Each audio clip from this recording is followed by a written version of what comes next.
Pembacaan Alkitab 1 Januari, Kejadian 1 ayat 1 sampai Kejadian 2 ayat 25. Pada mulanya Allah menciptakan langit dan bumi belum berbentuk dan kosong, gelap gulita menutupi samudera raya. Dan roh Allah melayang-layang di atas permukaan air. Berfirmanlah Allah, jadilah terang. Lalu terang itu jadi. Allah melihat bahwa terang itu baik. Lalu ia memisahkannya lah terang itu dari gelap. Dan Allah menamai terang itu siang dan gelap itu malam. Jadilah petang dan jadilah pagi. Itulah hari pertama. Berfirmanlah Allah, jadilah cakrawala di tengah segala air untuk memisahkan air dari air. Maka Allah menjadikan cakrawala dan ia memisahkan air yang ada di bawah cakrawala itu dari air yang ada di atasnya. Nah, jadilah demikian. Lalu Allah menawai cakrawala itu langit, jadilah petang dan jadilah pagi, itulah hari kedua. Berfirmanlah Allah, hendaklah segala air yang di bawah langit berkumpul pada suatu tempat, sehingga kelihatan yang kering. Dan jadilah demikian. Lalu Allah menamai yang kering itu darat, dan kumpulan air itu dinamainya laut. Allah melihat bahwa semuanya itu baik. Allah berfirman, hendaklah tanah menumbuhkan tunas muda, tumbuhan yang berbiji, segala jenis pohon buah-buahan yang menghasilkan buah yang berbiji, supaya ada tumbuhan di bumi. Dan jadilah demikian. Tanah itu menumbuhkan tunas muda, segala jenis tumbuh-tumbuhan yang berbiji, dan segala jenis pohonan yang menghasilkan buah yang berbiji. Allah melihat bahwa semuanya itu baik. Jadilah petang dan jadilah pagi, itulah hari ketiga. Berfirmanlah Allah, jadilah benda-benda penerang pada cakrawala untuk memisahkan siang dari malam. Biarlah benda-benda penerang itu menjadi tanda yang menunjukkan masa yang tetap dan hari-hari dan tahun. Dan sebagai penerang pada cakrawala biarlah benda-benda itu menerangi bumi. Dan jadilah demikian. Maka Allah menjadikan kedua benda penerang yang besar itu, yakni yang lebih besar untuk menguasai siang dan yang lebih kecil untuk menguasai malam. Dan menjadikan juga bintang. Allah menaruh semuanya itu di cakrawala untuk menerangi bumi dan untuk menguasai siang dan malam, dan untuk memisahkan terang dan gelap. Allah melihat bahwa semuanya itu baik. Jadilah petang dan jadilah pagi, itulah hari keempat. Firmanlah Allah, hendaklah yang air berkeriapan makhluk yang hidup, dan hendaklah burung berterbangan di atas bumi melintasi cakrawala. Maka Allah menciptakan binatang laut yang besar dan segala jenis makhluk hidup yang bergerak, yang berkeriapan dalam air, dan segala jenis burung yang bersayap. Allah melihat bahwa semuanya itu baik. Lalu Allah memberkati semuanya itu. Firman-Nya, berkembang biaklah dan bertambah banyaklah, serta penuhilah air dalam laut. Dan hendaklah burung-burung di bumi bertambah banyak. Jadilah petang dan jadilah pagi, itulah hari kelima. Firmanlah Allah, hendaklah bumi mengeluarkan segala jenis makhluk yang hidup, ternak dan binatang melata, dan segala jenis binatang liar. Dan jadilah demikian. Allah menjadikan segala jenis binatang liar dan segala jenis ternak dan segala jenis binatang melata di muka bumi. Allah melihat bahwa semuanya itu baik. Berfirmanlah Allah, baiklah kita menjadikan manusia menurut gambar dan rupa kita, supaya mereka berkuasa atas ikan-ikan di laut dan burung di udara, dan atas ternak dan atas seluruh bumi dan atas segala binatang melata yang merayap di bumi. Maka Allah menciptakan manusia itu menurut gambarnya, menurut gambar Allah diciptakannya dia, laki-laki dan perempuan diciptakannya mereka. Allah memberkati mereka, lalu Allah berfirman kepada mereka, beranak cuculan bertambah banyak, penuhilah bumi dan taklukkanlah itu. Berkuasalah atas ikan-ikan di laut dan burung-burung di udara, dan atas segala binatang yang merayap di bumi. Berfirmanlah Allah, lihatlah aku memberikan kepadamu segala tumbuhan yang berbiji di seluruh bumi dan segala pohonan yang buahnya berbiji. Itulah akan menjadi makananmu. Tapi kepada segala binatang di bumi dan segala burung di udara dan segala yang merayap di bumi yang bernyawa, kuberikan segala tumbuhan hijau menjadi makanannya. Dan jadilah demikian. Maka Allah melihat segala yang dijadikannya itu sungguh amat baik. Jadilah petang dan jadilah pagi, itulah hari ke-6. Demikian diselesaikannya langit dan bumi dan segala isinya. Ketika Allah pada hari ke-7 telah menyelesaikan pekerjaan yang dibuatnya itu, berhentilah ia pada hari ke-7 dan segala pekerjaan yang telah dibuatnya itu. Lalu Allah memberkati hari ke-7 itu dan menguduskannya. Pada hari itulah ia berhenti dari segala pekerjaan penciptaan yang telah dibuatnya itu.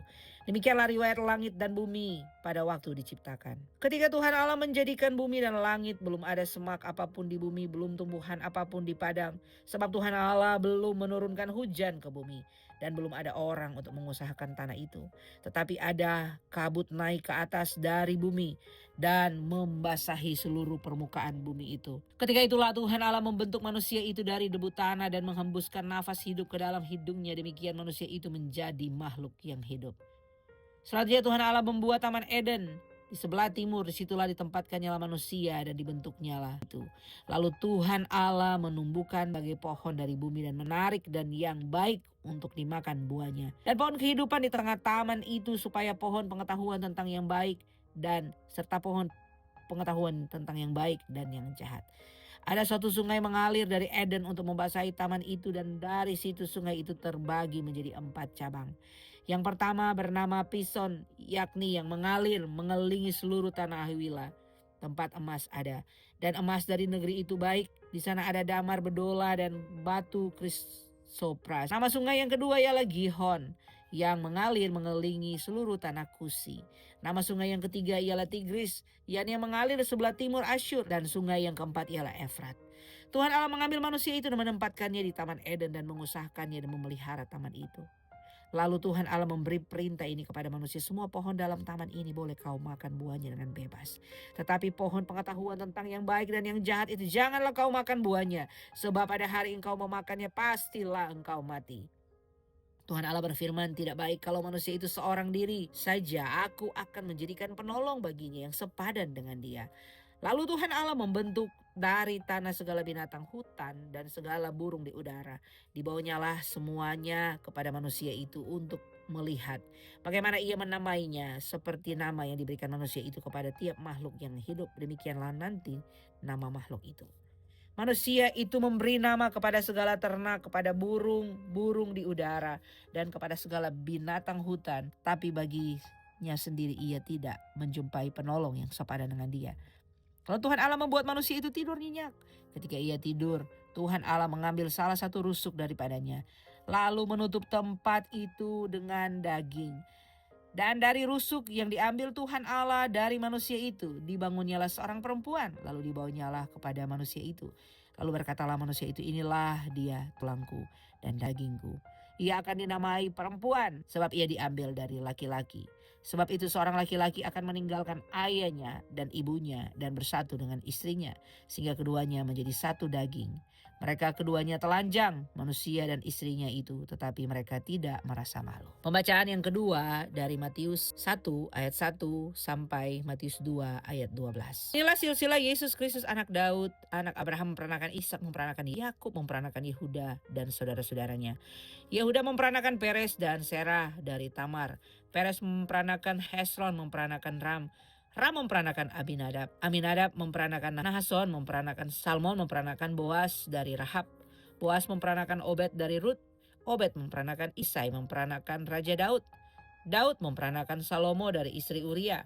Salomo memperanakan Rehabeam. Rehabeam memperanakan Abia, memperanakan Asa. Asa memperanakan Yosafat, memperanakan Yoram, memperanakan Usia. Usia memperanakan Yotam, memperanakan Ahaz. Ahaz memperanakan Hizkia, memperanakan Manasye, memperanakan Amon, memperanakan Yosia, memperanakan Yekhonya dan saudara-saudaranya pada waktu pembuangan di Babel. Sesudah pembuangan ke Babel, Yekhonya memperanakan Syetiel, memperanakan Serubabel, memperanakan Abihud, memperanakan Eliakim, memperanakan Asyur. Asyur memperanakan Sadok, memperanakan Akim.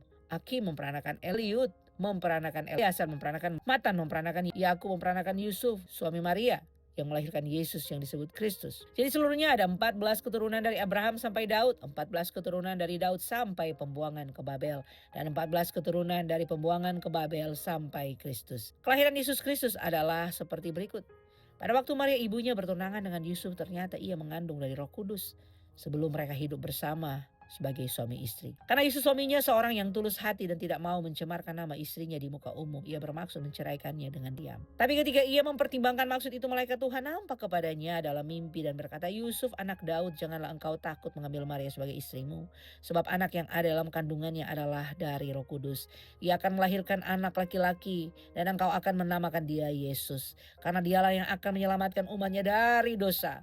Hal itu terjadi supaya genaplah yang difirmankan Tuhan melalui nabi. Sesungguhnya anak darah itu akan mengandung dan melahirkan seorang anak laki-laki dan mereka akan menamakan dia Immanuel, yang berarti Allah menyertai kita. Sudah bangun dari tidurnya, Yusuf membuat seperti yang diperintahkan malaikat Tuhan itu kepadanya. Ia mengambil Maria sebagai istrinya, tapi tidak bersetubuh dengan dia sampai ia melahirkan anak laki-laki, dan Yusuf menamakan dia Yesus. Sudah Yesus dilahirkan di Bethlehem di tanah Yudea. Pada zaman Raja Herodes, datanglah orang Majus dari timur ke Yerusalem dan bertanya-tanya, di manakah dia, raja orang Yahudi yang baru dilahirkan itu? Kami telah melihat bintangnya di timur, dan kami datang untuk menyembah dia. Ketika Raja Herodes mendengarkan hal itu, terkejutlah ia beserta seluruh Yerusalem. Maka dikumpulkannyalah semua imam, kepala, dan ahli Taurat bangsa Yahudi. Lalu dimintanya keterangan dari mereka, di mana Mesias akan dilahirkan. Mereka berkata kepadanya, di Bethlehem di tanah Yudea, karena demikianlah ada tertulis dalam kitab Nabi. Dan engkau Bethlehem tanah Yudea, engkau sekali bukanlah yang terkecil di antara mereka yang memerintah Yehuda. Karena daripadamu akan bangkit seorang pemimpin yang akan mengembalakan umatku Israel. Lalu dengan diam Herodes memanggil orang-orang Majus itu dan dengan teliti bertanya kepada mereka, bila mana bintang itu nampak. Kemudian ia menyuruh mereka ke Bethlehem, katanya, pergi dan selidikilah dengan seksama hal-hal mengenai anak itu. Dan segera sudah kamu menemukan dia, kabarkanlah kepadaku supaya aku pun datang menyembah dia. Setelah mendengar kata-kata raja itu, berangkatlah mereka dan lihatlah bintang yang mereka lihat di timur itu mendahului mereka hingga tiba dan berhenti di atas tempat di mana anak itu berada. Ketika mereka melihat bintang itu, sangat bersukacitalah mereka. Maka masuklah mereka ke dalam rumah itu dan melihat anak itu bersama Maria, ibunya. Lalu sujud menyembah dia.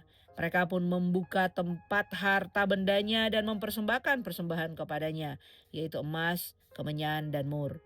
Dan karena diperingatkan dalam mimpi supaya jangan kembali kepada Herodes, maka pulanglah mereka ke negerinya melalui jalan lain. Bacaan berikutnya, pembacaan dari Mazmur 1 ayat 1 sampai 6. Berbahagialah orang yang tidak berjalan menurut nasihat orang fasik, yang tidak berdiri di jalan orang berdosa, dan yang tidak duduk dalam kumpulan pencemooh, tetapi yang kesukaannya ialah Taurat Tuhan, yang merenungkan Taurat itu siang dan malam.